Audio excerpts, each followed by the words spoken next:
The Secret History, or Anecdota, by Procopius. Translated by the Athenian Society of Athens. Chapter 3. When Belisarius entered Roman territory, he found that his wife had arrived from Byzantium.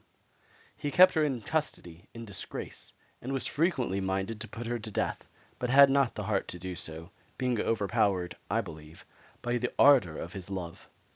Others, however, say that his mind and resolution were destroyed by the enchantments which his wife employed against him. Meanwhile, Photius arrived in a state of fury at Ephesus, having taken with him in chains Caligonus, a eunuch and pander of Antonina, whom, by frequent flogging him during the journey, he forced to tell all his mistress's secrets.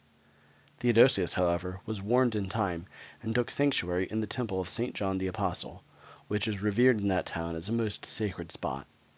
But Andrew, the bishop of Ephesus, was bribed into delivering him up into the hands of Photius.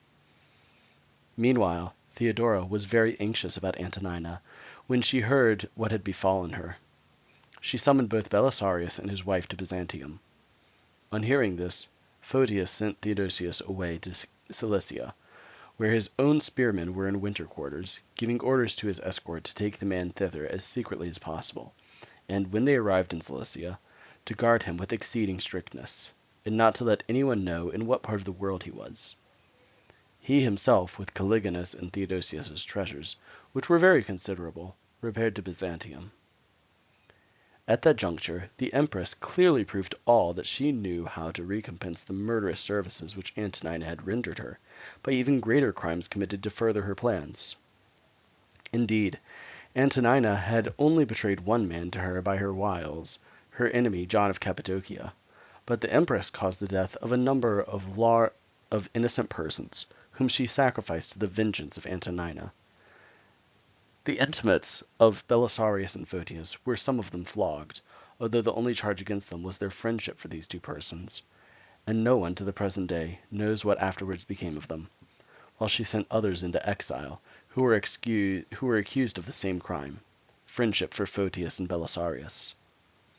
One of those who accompanied Photius to Ephesus, Theodosius by name, although he had attained to the rank of senator, was deprived of all his property, and imprisoned by Theodora in an underground dungeon, where she kept him fastened to a kind of manger by a rope round his neck, which was so short that it was always quite tense and never slack. The wretched man was always forced to stand upright at this manger, and there to eat and sleep, and do all his other needs. There was no difference between him and an ass, save that he did not bray.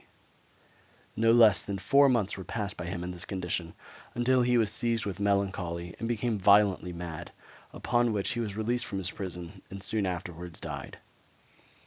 As for Belisarius, she forced him against his will to become reconciled to his wife Antonina. Photius, by her orders, was tortured like a slave, and was beaten with rods upon the back and shoulders, and ordered to disclose where Theodosius and the pander eunuch were. But he, although cruelly tortured, kept the oath which he had sworn inviolate, and although he was naturally weak and delicate, and had always been forced to take care of his health, and had never had any experience of ill treatment or discomfort of any kind, yet he never revealed any of Belisarius's secrets. But afterwards, all that had hitherto been kept secret came to light. Theodora discovered the whereabouts of Caligonus, and restored him to Antonina. She also found where Theodosius was, and had him conveyed to Byzantium, and on his arrival concealed him straightway in the palace. On the morrow she sent for Antonina and said to her, "Dearest lady, a pearl fell into my hands yesterday, so beautiful that I think no one has ever seen its like. If you would like to see it, I will not grudge you the sight of it, but will gladly show it to you." Antonina, who did not understand what was going on, begged eagerly to be shown the pearl, whereupon Theodora led Theodosius by the hand out of the chamber of one of her eunuchs, and displayed him to her. Antonina was at first speechless through excess of joy, and when she had recovered herself, warmly protested her gratitude to Theodora, whom she called her savior, her benefactress, and truly her mistress. Theodora kept Theodosius in her palace, treated him with every luxury, and even boasted that, before long, she would appoint him generalissimo of the Roman armies.